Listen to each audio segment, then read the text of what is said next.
चलिए students, GST revision थोड़ा कर लेते हैं। आपका जो एंड सेम है उसमें अराउंड 10 मार्क्स के आसपास जीएसटी जो चैप्टर है उसमें से आ सकता है। इसीलिए मैं आपको रिक्वेस्ट करूंगा, जो रिवीजन में हम लोग जितना कवर कर रहे हैं उसको प्लीज़ करके जाइए।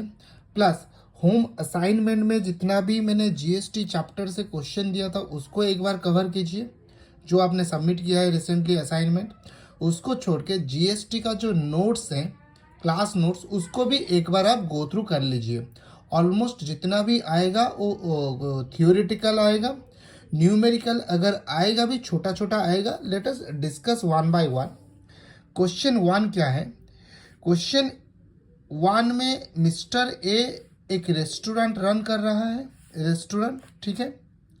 और मिस्टर ए मिस्टर बी को कुछ फूड सेल किया और सेल का वैल्यू 10,000, सेल का value 10,000 and this 10,000 is without GST. मतलब इस 10,000 के अंदर में जीएसटी इंक्लूड नहीं हुआ है। If GST rate is 12%, then please calculate amount of CGST, SGST, IGST और UTGST whichever is applicable. मतलब ये जो क्वेश्चन दिया है इसमें से पहले आपको ये डिसाइड करना है कि जो यहाँ पे ट्रांजैक्शन हुआ है 10,000 का, इसमें जो जीएसटी रेट 12% दिया हुआ है, रैंडम फिगर, ठीक है, आप क्वेश्चन में दिया हुआ है। तो पहले आपको ये डिसाइड करना है कि इसमें सीजीएसटी लगेगा, एसजीएसटी लगेगा, आईजीएसटी लगेगा और यूटीजीएसटी लगेगा। पहले ये डिसाइड करने के बाद फिर आप रेट ऑफ जीएसटी यूज करके जीएसटी अमाउंट कंप्यूट करो। ध्यान से सुनना है, ये जो ट्रांजैक्शन है इंटर स्टेट है या इंट्रा स्टेट है। इंटर स्टेट मतलब दो स्टेट के बीच में हुआ है या एक ही स्टेट के अंदर हुआ है, इंट्रा स्टेट हुआ है। अगर इंटर स्टेट हुआ है, दो स्टेट के बीच में हुआ है, तो आपको वहां पे आईजीएसटी चार्ज होगा खाली। अगर इंटर स्टेट हुआ है, सॉरी इंट्रा स्टेट हुआ है, स्टेट के अंदर में हुआ है, तो सीजीएसटी एसजीएसटी लगेगा। इन द गिवन केस जो सप्लाई हुआ है रेस्टोरेंट उड़ीसा के अंदर में हुआ है, तो सेल उड़ीसा में हुआ है। लेट अस अज्यूम कि आपका जो कस्टमर भी है उड़ीसा का ही है, ठीक है। अभी चलिए कंप्यूट करते हैं। थ्योरी एक बार आप प्लीज गो थ्रू कर लेना वीडियो को पॉज करके। अभी देखिए कंप्यूटेशन क्या है। Calculation of GST, sale value 10,000, आपको उसमें ऐड करना है जीएसटी। चार तरह का जो जीएसटी है उसको लिखना है, एसजीएसटी, सीजीएसटी, आईजीएसटी, यूटीजीएसटी। अभी देखिए यहाँ पे ध्यान देना है, सिंस ये इंट्रा स्टेट है, उड़ीसा के अंदर में हुआ है, तो आपको एसजीएसटी चार्ज होगा, सीजीएसटी चार्ज होगा, ये नील होगा, ये नील होगा। कितना परसेंटेज होगा? 6%, 6%। क्यों? क्योंकि क्वेश्चन में अगर जीएसटी रेट 12% दिया हुआ है, उसका हाफ एसजीएसटी होता है और हाफ सीजीएसटी होता है। अगर 12 के जगह यहाँ पे 18 होता तो ये 9 हो जाता, ये 9 हो जाता, करेक्ट। तो 10,000 हो गया sales value, 6% of 10,000 600, 6% of 10,000 600, total हो गया 1200 GST amount. So 10,000 plus 1200, total invoice value 11,200। Note में भी आप एक बार देख लेना, टोटल जीएसटी 12%, एसजीएसटी 6, ये लिख लेना एक बार। वीडियो पॉज करके एक बार देख के समझ लेना। Hope it is clear. Now question number 2 को ध्यान से देखिए। क्वेश्चन नंबर 1 और क्वेश्चन नंबर 2 में क्या डिफरेंस है उसको भी आप प्लीज एक बार कंपैरिजन करके देख लीजिए, नहीं तो क्वेश्चन अगर आएगा ना आप कंफ्यूज होके रॉन्ग आंसर लिख के आ जाओगे। क्वेश्चन नंबर 2 में क्या है? Mister A sales goods to mister B for 10,000 rupees excluding GST, मतलब इसमें जीएसटी इंक्लूड नहीं है। Very good. Mister A is registered in Odisha and mister B registered in west Bengal. GST rate 12%, compute GST. मतलब जो seller है mister ए ओडिशा का है, जो परचेज किया गुड्स वो वेस्ट बंगाल का है। मतलब जो सेलर और purchaser are in different states. मतलब यहाँ पे जो ट्रांजैक्शन हो रहा है वो इंटर स्टेट हो रहा है। जब इंटर स्टेट ट्रांजैक्शन होता है, जो टैक्स रहता है ना, जो कहाँ पे गया, CGST, SGST, IGST, UTGST, out of this 4 types of GST only IGST charge होगा, ओनली IGST चार्ज होगा। चलिए देखते हैं। Since supplier and purchaser both are not in same state, therefore this is an interstate transaction. In this case only IGST will be charge to customers. Video एक बार pause करके आप देख लेना ध्यान से। देखिए IGST रेट क्या होगा, क्वेश्चन में 12% दिया हुआ है। देखिए क्वेश्चन नंबर 1 में CGST SGST था, तो CGST 6 चला गया, SGST 6 चला गया। But in this question since IGST है, जितना GST रेट होगा उतना ही IGST होगा। फॉर्मेट सेम है। सेल वैल्यू लीजिए, GST 4 तरह का GST SGST, CGST, IGST, UTGST आप लिख लीजिए। SGST nil, CGST nil, but IGST 12%, 1200, UTGST nil, कितना हुआ 1200, 11,200। देख लीजिए कंपैरिजन करके, ये वाला फिगर और ये वाला फिगर दोनों क्वेश्चन में सेम है, खाली ये वाला फिगर भी सेम है, लेकिन ये वाला जो है ना ये चेंज हो रहा है, ये चेंज हो रहा है। क्वेश्चन 1 में यहाँ पे था, यहाँ पे था, ये दोनों नील था। क्वेश्चन नंबर 2 में ये दोनों नील हो गया, IGST हो गया, इधर नील हो गया, करेक्ट। क्वेश्चन नंबर 3 एक बार देख लो। Mister A sales goods in Ladakh which is a union territory। ध्यान से, Ladakh is a union territory. Then calculate GST if sale value 10,000, GST rate 12%, sale value 10,000, GST rate 12%। This is N intrastate transaction. Intrastate मतलब लद्दाख के अंदर में ही सब कुछ transaction हुआ है। मतलब जैसे इंट्रास्टेट होता है, यहाँ पे इंट्रास्टेट नहीं बोल के इसको हम इंट्रा यूनियन टेरिटरी बोल सकते हैं। ठीक है, जो भी हो, ठीक है। अभी देखिए आंसर क्या होगा। सेल वैल्यू थ्योरी एक बार देख लेना जो लिखा हुआ है। GST SGST नील, क्योंकि since it is union territory state GST नहीं होगा। जब स्टेट के अंदर होता था SGST CGST होता था। अभी जब यूनियन टेरिटरी के अंदर में हो रहा है, ये नील हो गया, इसके जगह ये वाला फिगर इधर आ गया। कुछ चेंजेस नहीं हुआ फिगर में, खाली यहाँ पे जो था वो यूनियन टेरिटरी में आ गया। CGST जो था CGST वही रहेगा। मतलब जब यूनियन टेरिटरी का आप कंप्यूट करते हो GST, आपको SGST नील रखना है, IGST तो नील रखना है, ये इंटरस्टेट में आता है। ओनली CGST और UTGST होगा, बाकी all other figures are same. Hope you understand. चलिए कुछ शॉर्ट क्वेश्चंस भी हम लोग डिस्कशन करते हैं, ध्यान से एक बार देख लेना। Quickly I will revise. Who does charge GST and to whom. GST कौन चार्ज करता है और किसको करता है। कौन चार्ज करता है, सप्लायर चार्ज करता है, और सेलर मतलब गुड्स और सर्विस जो सेल कर रहा है वही बंदा GST in normal circumstances charge करता है। किसको करता है, टू हुम, परचेजर और रिसिपेंट, परचेजर और रिसिपेंट को करता है। Question number 2, is GST registration is mandatory to collect और charge GST। Answer is yes. Question क्या है, क्या आप GST रजिस्ट्रेशन किए बिना GST कलेक्ट कर सकते हो, नहीं कर सकते। कलेक्शन करने के लिए GST रजिस्ट्रेशन मैंडेटरी है। क्लियर, आपको लिखना है, पूरा सेंटेंस लिखना है। मैं आपको आंसर दे दिया, आपको यहाँ पे प्रोविजन क्या कहता है वो भी लिखना है, उसके बाद आपको आंसर लिखना है। 2 चीज लिखना है। प्रोविजन क्या कहता है, आप इस तरह से लिख सकते हो, as per GST act any person can not collect GST without GST registration. Therefore, in the given case, the person who is collecting GST has to first collect GST registration certificate, has to go for GST registration. Okay?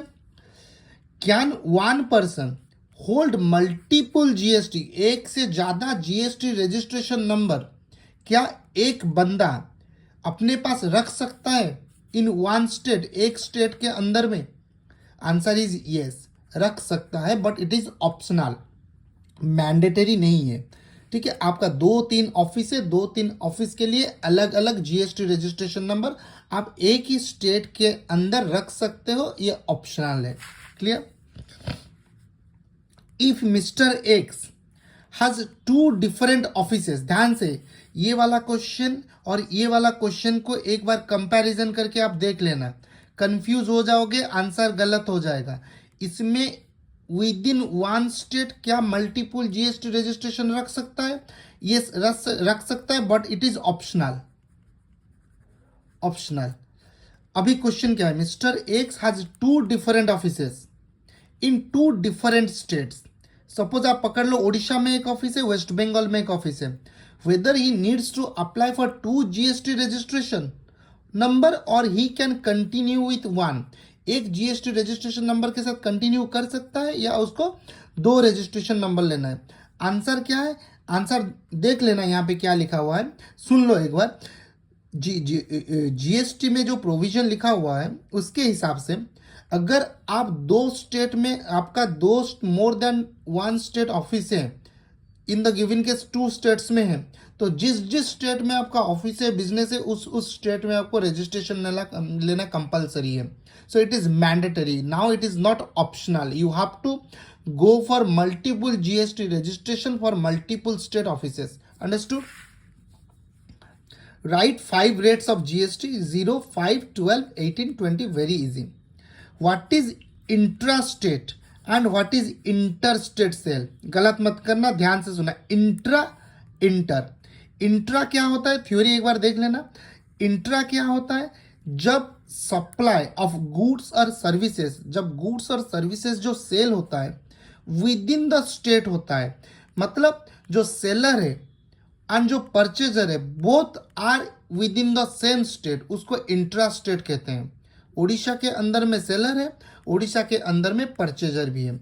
Inter state हो गया जब seller and purchaser both are in different states, वहां पे inter state transaction होता है। Clear? देख लेना theory क्या लिखा हुआ। If GST rate is 28%, if GST rate is 28%, then what is the rate of CGST and SGST? Very simple, already discussed with you. अगर GST 28 होता है, इसका हाफ हो जाएगा CGST, मतलब 14%। अगर 28 होता है, SGST हो जाएगा 14%। Clear? If GST rate is 18%, what is the rate of IGST? Same, GST rate जो होगा IGST सेम होगा, 18%। Clear? Full form of HSN and SSC class notes में है। क्लास नोट्स में मैंने डिटेल में बहुत कुछ लिखा है। HSN क्या होता है? Harmonised system of nomenclature. SSC क्या होता है? Service accounting course. इसको अगर डिटेल में समझने के लिए कोशिश करोगे, HSN में क्या रहता है, जितना गुड्स का क्लासिफिकेशन है वो क्लासिफिकेशन HSN में रहता है, और जितना सर्विसेज, जैसे लॉयर सर्विस प्रोवाइड करता है, चार्टर्ड अकाउंटेंट सर्विस प्रोवाइड करता है, ब्यूटी पार्लर में जब जाते हो वो सर्विस प्रोवाइड करता है, ये सब सर्विस जो है उसका क्लासिफिकेशन SSC में मिलता है, service accounting course and HSN। समझ में आ गया? Clear? Next, what is input credit under GST? Input credit क्या है? वेरी सिंपल, जब आप गुड्स परचेज करते हो और गुड्स परचेज करने के टाइम पे उसके ऊपर जो जीएसटी आप पे करते हो उसको इनपुट क्रेडिट किया बोला जाता है। सपोज आपने एयर कंडीशनर परचेज किया, आप बिल एक बार देख लेना, एयर कंडीशनर हो, फ्रीज हो, मोबाइल फ़ोन हो, कुछ भी प्रोडक्ट जब परचेज करते हो उसके ऊपर जीएसटी आप पे करते हो, वो उस जीएसटी को इनपुट क्रेडिट ऑफ जीएसटी बोला जाता है। ये जो इनपुट क्रेडिट है इसको आप यूटिलाइज कर सकते हो जीएसटी पे करने के लिए ऑन सेल। ठीक है? जीएसटी का कॉमन पोर्टल कौन सा है? www.gst.gov.in। This is the common portal of GST. Name 4 products which are not covered. ध्यान से सुनिए, I am just telling which are not covered. यहां पे नॉट एग्जेम्प्टेड, सॉरी, यहां पे अगर ये होता name 4 products which are exempted under GST, उसका आंसर अलग है। एग्जेम्प्ट एंड नॉट कवर्ड अलग अलग चीज है। नॉट कवर्ड अंदर, नॉट कवर्ड मतलब जीएसटी के जो एरिया है जीएसटी के एरिया में नहीं आता है, जीएसटी का कुछ भी कंट्रोल उस प्रोडक्ट में नहीं है। लेकिन एग्जेम्प्ट जो है उसके ऊपर कंट्रोल है, लेकिन आज के दिन में उस प्रोडक्ट में जीएसटी रेट नील है। ठीक है, not covered alcohol, petroleum, diesel, gas, इसको छोड़ के अफीम जो होता है वो भी कवर्ड नहीं होता है, बहुत सारी चीजें कवर्ड नहीं होता है। Discuss taxability of land, very important, taxability of land and residential building under GST. GST में लैंड और रेसिडेंशियल बिल्डिंग जब सेल होता है उसके ऊपर जीएसटी का क्या टैक्सेबिलिटी है वो डिस्कशन कीजिए। ध्यान से सुनिए, लैंड जो है ना उस पर जीएसटी नहीं लगता है, लैंड जो है इसमें जीएसटी नहीं लगता है। ध्यान से सुनिए, लैंड, ये जो ऊपर वाला question, whether land is not covered under GST, no, land is covered, लेकिन इसमें for the time being GST नहीं है। ठीक है, फिर फ्लैट और बिल्डिंग, अगर अंडर कंस्ट्रक्शन के स्टेटस में सेल होता है जीएसटी चार्ज होगा, अगर उसका कंस्ट्रक्शन कंप्लीट हो जाता है उसमें जीएसटी चार्ज नहीं होगा। फिर से I am repeating, under construction के स्टेटस में अगर फ्लैट सेल करते हो तब आपको जीएसटी चार्ज करना है। अगर फ्लैट पूरा कंप्लीट हो गया उसके बाद सेल करते हो, मतलब ऑक्यूपेंसी सर्टिफिकेट आपके पास आ गया तब सेल करते हो, जीएसटी चार्ज नहीं करना है। क्लियर?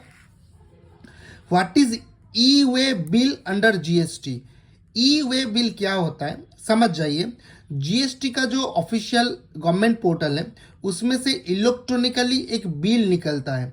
जब सेलर प्रोडक्ट को सेल करता है, जो कंसाइनर होता है, मतलब माल को जो एक जगह से लेके दूसरे जगह में जाता है, जैसे ई कार्ड, फ्लिपकार्ट का जो कंसाइनर कौन है? ई कार्ड, वो डिलीवरी करता है, डिलीवर करता है जितना भी प्रोडक्ट है सेलर से लेके परचेजर को। इसी तरह से ई वे बिल क्या होता है? एक इलेक्ट्रॉनिक डॉक्यूमेंट होता है। कहाँ से जनरेट होता है? ऑनलाइन जनरेट होता है जीएसटी पोर्टल से। क्यों? एविडेंसिंग मूवमेंट ऑफ गुड्स, मतलब एक जो गुड्स एक स्टेट से दूसरे स्टेट में जब जाता है ना, उस टाइम में ई वे बिल मैंडेटरी होता है। ई वे बिल एक सपोर्ट डॉक्यूमेंट होता है जो कि आपको सपोर्ट करेगा, एविडेंस के हिसाब से काम करेगा कि हाँ सेल हुआ है, इस सेल में जीएसटी पे हुआ है। तो ये डॉक्यूमेंट आपको हेल्प करेगा एक स्टेट से दूसरे स्टेट में सामान ट्रांसपोर्ट करके लेने के लिए। क्लियर? देख लेना एक बार। Name 4 goods which are exempt, वहां पे था name 4 goods which are not covered, GST के एरिया में ही नहीं आता है, लेकिन यहाँ पे एग्जेम्प्ट जैसे लाइव फिश, जो मछली खरीदते हो ना मार्केट से, वो एग्जेम्प्ट है। फ्रेश मिल्क, पैकेट मिल्क नहीं, फ्रेश मिल्क, वो हो गया exempt. Potatoes, national flag, plastic bangles, salt, unpacked egg, जो अंडा पैक्ड नहीं है, ब्रांड लोगो जिसमें लगा नहीं है, ये सब क्या है? एग्जेम्प्ट है। एक बार देख लेना। नेम 2 सर्विसेज, यहाँ पे प्रोडक्ट के बारे, गुड्स के बारे में बताया, यहाँ पे सर्विसेज के बारे में पूछ रहा है।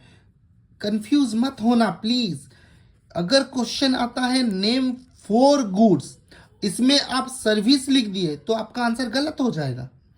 4 गुड्स बोला है तो गुड्स लिखना है, जैसे milk, fish, potatoes, national flag. ठीक है। Name 2 services which are exempt from GST. Health care service, मतलब हॉस्पिटल में जाते हो, ट्रीटमेंट होते हो, नो जीएसटी। एजुकेशनल सर्विस, जैसे आप किट में आपका एडमिशन होता है, आप ट्यूशन फीस पे करते हो, एडमिशन फीस पे करते हो, उसमें जीएसटी चार्ज नहीं होता है। Define GSTR 1, GSTR 3B, input credit under GST. देख लेना मैंने क्या क्या लिखा है, वीडियो पॉज करके एक बार देख लेना फॉर अंडरस्टैंडिंग। जीएसटीआर 1 फाइल होता है जिसमें all details relating to your sale for a tax period. Tax period मतलब जिस पीरियड के लिए मंथली हो, क्वार्टरली हो, आप रिटर्न फाइल करते हो, उस पीरियड का कितना क्या सेल हुआ है। 3B यूज करते हो, जीएसटी और 1 फाइल करने के बाद आप 3B फाइल करते हो और 3B के थ्रू आप जीएसटी पे करते हो। What is input credit? Already discussed in previous questions. ठीक है। Next question, write the due date, very important. Write the due date of filing the below returns under GST. Due date क्या है? ध्यान देके सुनिए। Return क्या है? GSTR 1, GST-1 भी हो सकता है, GSTR-1 भी हो सकता है, और GSTR-3B भी दिया हुआ है, एनुअल रिटर्न भी दिया हुआ है। GSTR-1 for the month of December, मतलब मंथ बोला है मतलब मंथली रिटर्न आप फाइल करते हो। GSTR-1 का ड्यू डेट होता है नेक्स्ट मंथ का 10 तारीख, दिसंबर 2024 का हो जाएगा जनवरी 10 नेक्स्ट मंथ का 10 तारीख 2025, ठीक है। Similarly GSTR-1 for the quarter ending December 2024, now quarter मतलब आप क्वार्टरली फाइल करते हो। अगर क्वार्टरली फाइल कर रहे हो, दिसंबर क्वार्टर जो एंड होता है नेक्स्ट मंथ का, ये भी 2025 हो जाएगा 30 जनवरी, मंथली नेक्स्ट मंथ का 10 तारीख, क्वार्टरली नेक्स्ट मंथ का 13 तारीख। 3B अगर मंथली रिटर्न फाइल करते हो दिसंबर का हो जाएगा 20 तारीख, नेक्स्ट मंथ का 20 तारीख 20th of the next month of the tax period. दिसंबर का फाइल कर रहे हो तो जनवरी 2025 का 20 तारीख। अगर आप क्वार्टरली फाइल करते हो तो फॉर द